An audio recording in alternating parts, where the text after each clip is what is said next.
What's up guys, NepentheZ here and welcome back to another FC26 video where today we're going to take the new content that we've got here on day 2 of the Cornerstones promo.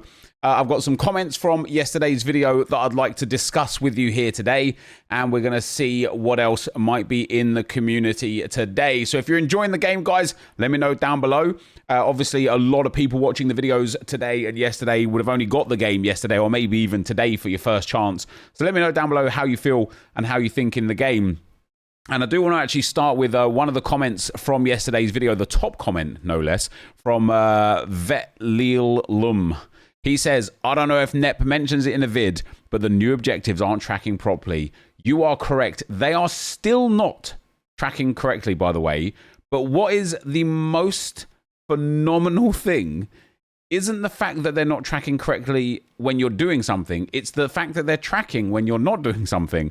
I am yet to put any Serie A and Bundesliga players into my team. Yet I have got, no, that I beg your pardon, I've got Serie A players in my team, but no Bundesliga players. And yet I've got win a match whilst having 3 Bundesliga, 2 Serie A. I also got score 4 goals using 2 Bundesliga players in your starting 11. I don't have any in the team that I built for this. I've somehow only managed to win 3 of 4 in spite of winning about 10 games in this tournament, and then also 4 of 5, 3 of 5, and 3 of 4 here. So yeah, this isn't only not tracking. Let's go to the Cornerstones exhibition here. Is this the one? Yeah. It's not only not tracking, it is tracking horrifically. And you'll see here for my progress, 9 wins and 1 loss for all the things you just saw. So thanks EA for that. But it is absolutely useless. If you want to use the best players in FC26, there's only one sure way to get them.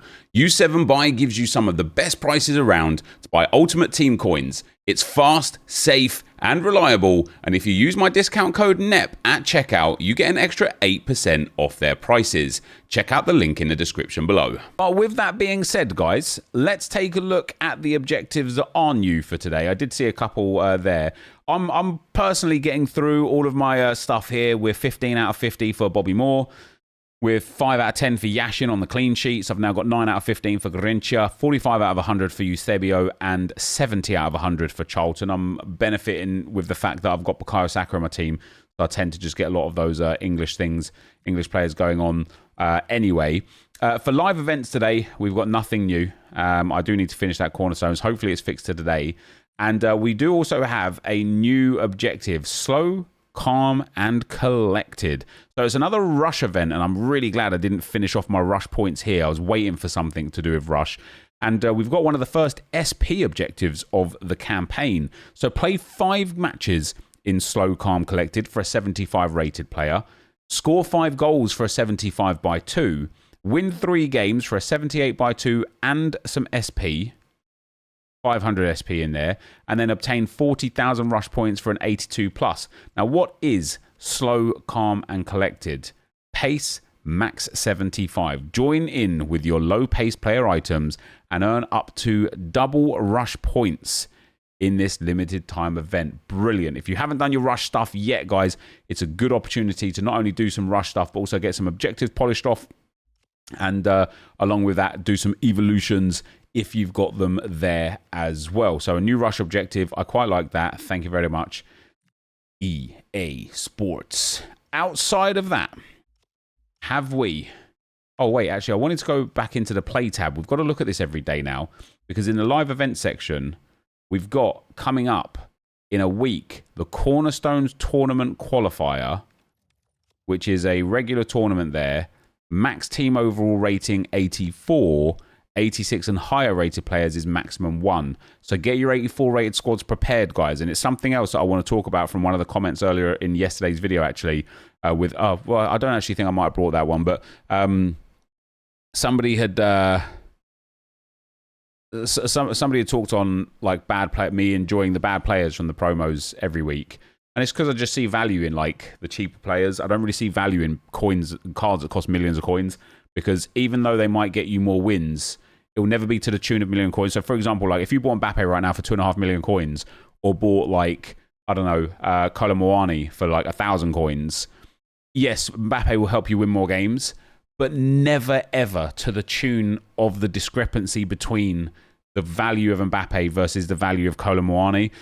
So I do find value, I suppose, in those cheaper players where I could.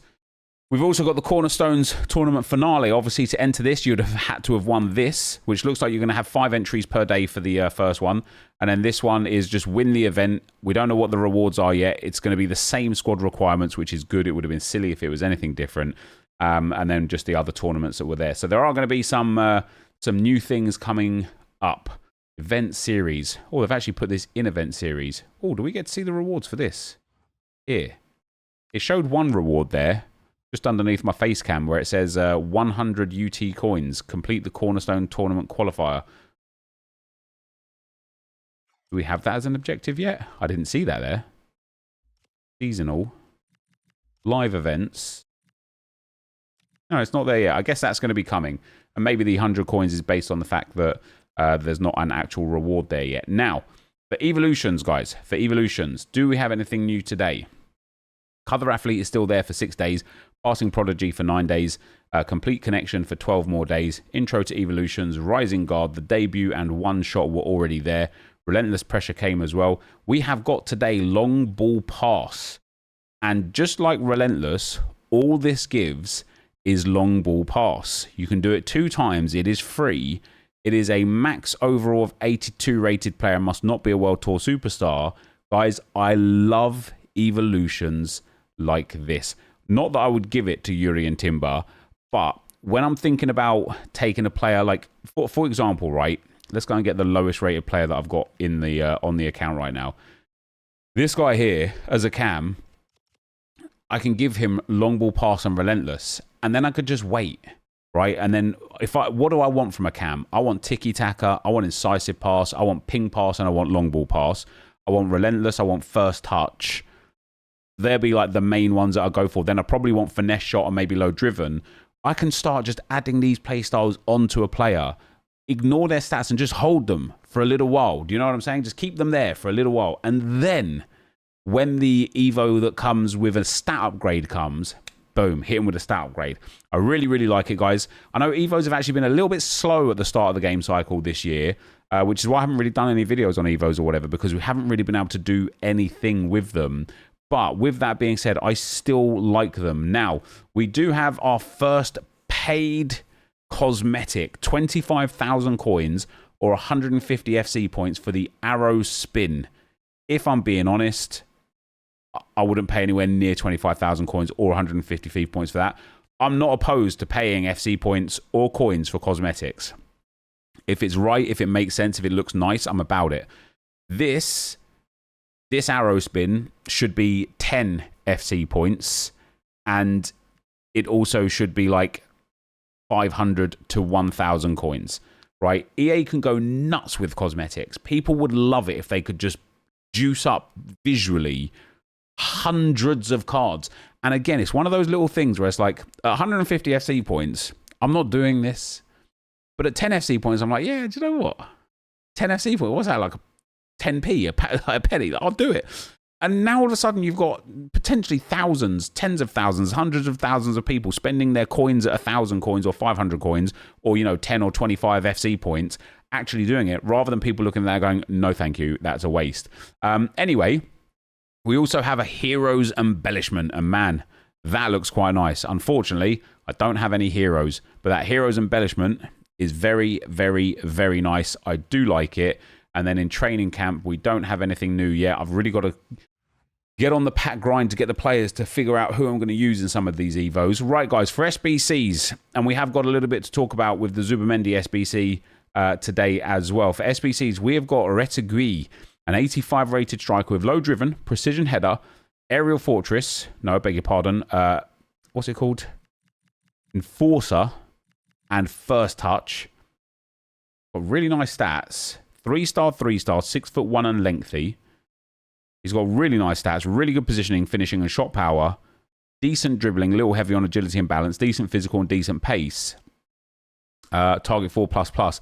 Now, even for a striker at this stage of the game, we're starting to lean in towards needing finesse shot and tiki-taka for forwards. You know, the way the game is played and the way I think people need to play the game, it is very necessary to have finesse shot and tiki-taka. However, I like this arrangement of play styles. Enforcer is very good. Low driven is very good. First touch is very good. It's just precision header that's a bit of a nightmare. I'd rather take that one out and put it into either tiki or quick step or finesse shot. But not a bad card, but we have to go back to 80s, 81s, 82s for the squad rating here, right? It has to be done. So it's an 80 rated squad for a small Electrum Players Pack and an 82 rated squad for a small Electrum Players Pack. That is much better, and that is genuinely in line with what Zubimendi should have been. Now, as I said, I just want to take you guys to a couple more comments from the video yesterday.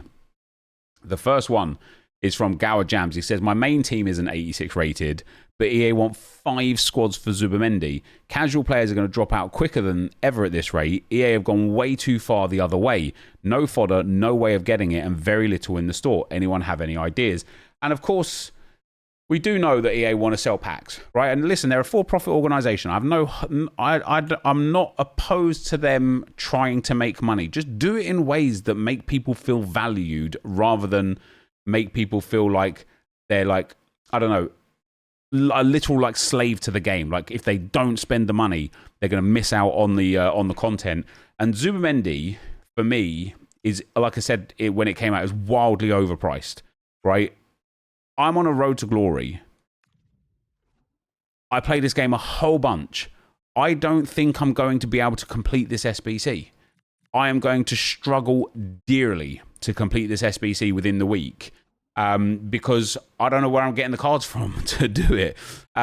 Also, one other comment that I wanted to talk about and wanted to bring up here is from Bask. He says, I feel that this FC compared to past years is leaning towards players using their coins, match earned or market sales to do SBCs and EVOs. With poorer rewards, you can no longer say, I'll just use stuff from the club to get an SBC completed.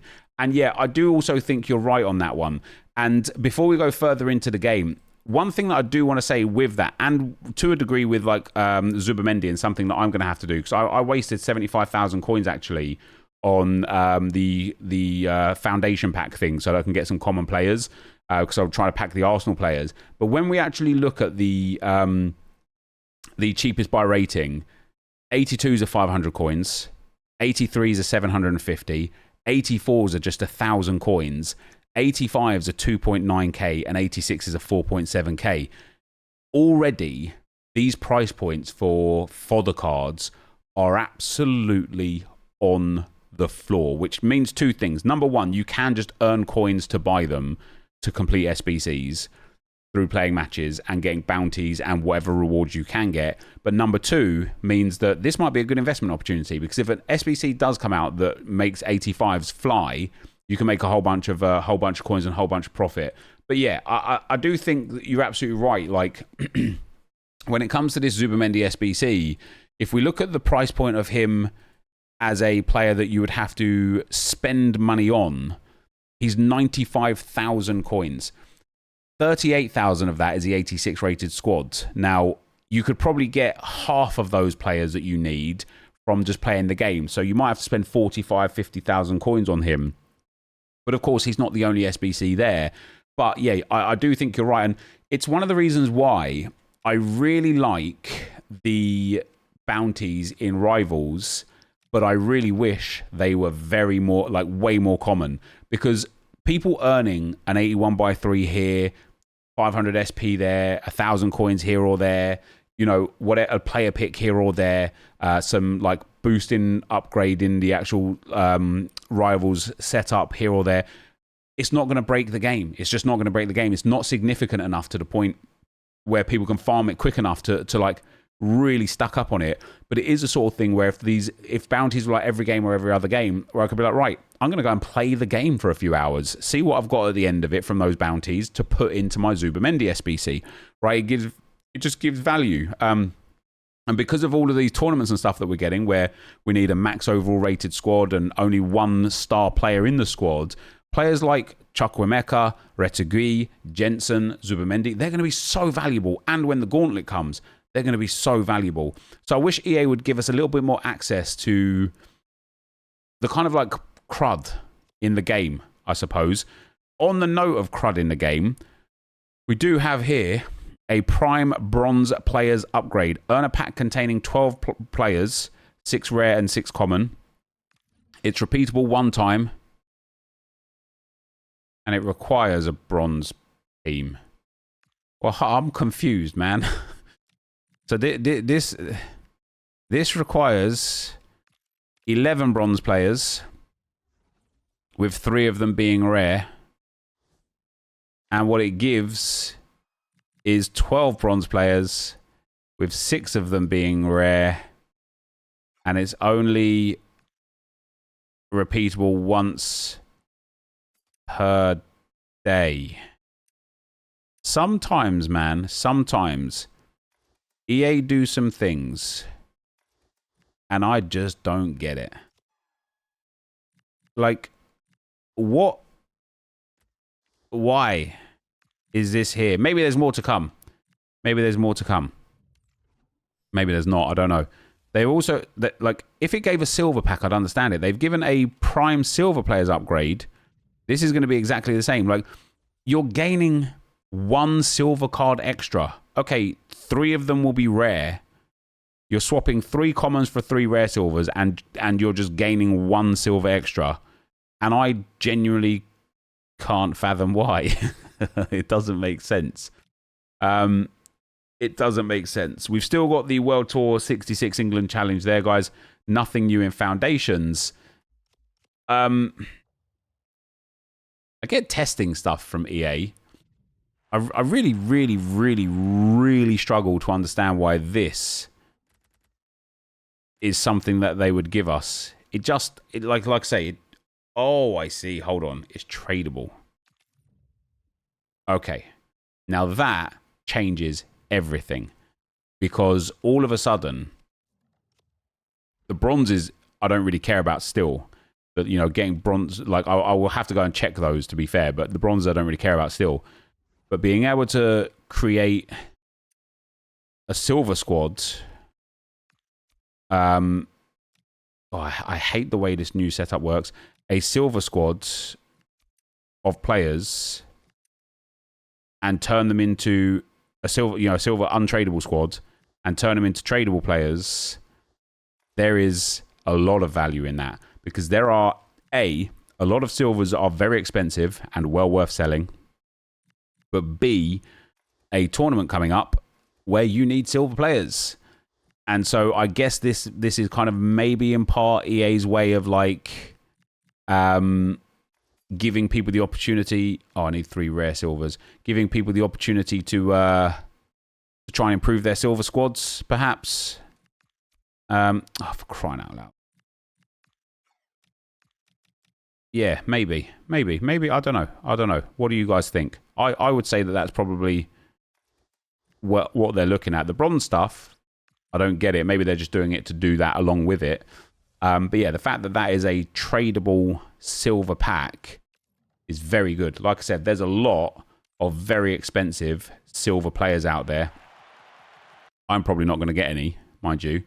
Off the top, do we seem to get one here? No, not really. Not really. Maybe some of those players would be all right if they got good pace, but I'll try and sell all of those anyway, just to turn some untradables into tradables. Now then, I've got a few preview packs, or we'll only do the gold one. We're going to get an 80 plus out of this, but it's not going to be very good whatsoever. And then that's going to leave us, guys, on to this right here. So, SBCs for today. Yeah, I mean, I get why Retigui is downvoted. I like it. Like 10,000 coins worth of fodder or a couple of packs back and the card. I don't mind it. It's not the best card in the world, but it doesn't need to be. We're in that stage of the game where it doesn't need to be. Look at that, guys. With a Hawk, he comes through as a 90 rated RPP player. That's reasonably meaningless depending on what the meta is. But he is lengthy. It gives him insane shooting, very good physical and pace. Maybe a hunter would be good up there as well. But I think Retegui might be a good player to use, a fun player to use, and requires, you know, an 80 rated and an 82 rated squad, and in turn gives you back some tradable packs. Now, when we're talking about trying to make coins maybe to complete Zubimendi, putting an 80 and an 82 rated in here, opening those packs, selling what comes in there, maybe you get enough coins to build half a squad for Zubimendi, right? Is it good? Is it fun? No. And should this game be fun? Yes, it should. But at least it's something. It's a way to generate coins. Now, we've got long ball pass here today, guys. I don't know why people are downvoting this. I think these are brilliant. Again, when we look at like the popular players, not even the popular players, just the players that you could put long ball pass into, giving it to someone like Robertson or someone like Kirkez, whose passing is terrible, is a really good idea. Giving it to someone like Morgan Rogers is real fun. He'll be a good Evo card for it as well. So I don't mind it. These, I mean, they're tradable, so I like them. Repeatable once per day. But yeah, I don't quite get them. And that's where we're at for today. So the Retegui SBC, the Flash Rush objective, the silver and bronze upgrades, a new evolution.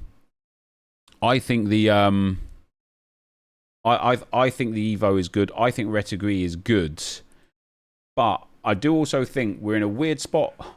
I don't want to say this out. I don't want to say this. I want this to be taken as a throwaway comment that it is meant to be, right?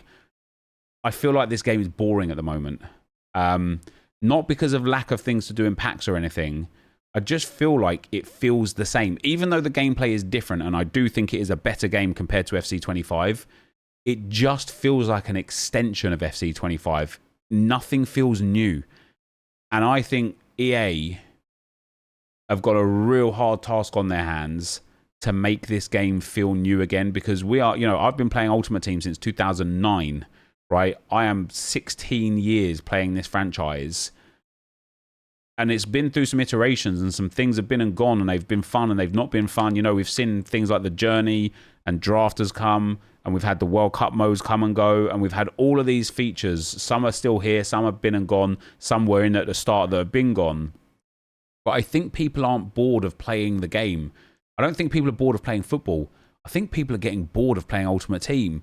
I'm enjoying playing it. It's really weird. It's a really weird spot, but it's just like we are day 2 of official release. And although I have completed my squad battles games, and I urge you guys to do so as well, right? On my squad battles rewards, I'd be very surprised if I'm unable to obtain Elite 1 now. I've got like 34,000 points. Although I have done my squad battles rewards, they're already feeling like a chore. And that's crazy. The play like I've got my rivals points as well, which is nice. So what have I got? I've got 34,145 points. I'm 5k above Elite 1, so I should get the Elite 1 rewards, which will be nice. But 16 games for these rewards, I just don't know if I'm already at a point where oh man, it's feeling like a chore. It's so hard to explain, because I actually think this game is better than last year's. But I also think that for some reason, people just aren't hyped about this game, and I wonder if that is because it is just more of the same. Let me know what you think down below, guys. That is going to be the end of the video for today. If you did enjoy it, be sure to leave a like, rate, and comment. Subscribe to the channel if you haven't already. And for now, guys, I'm out. Peace.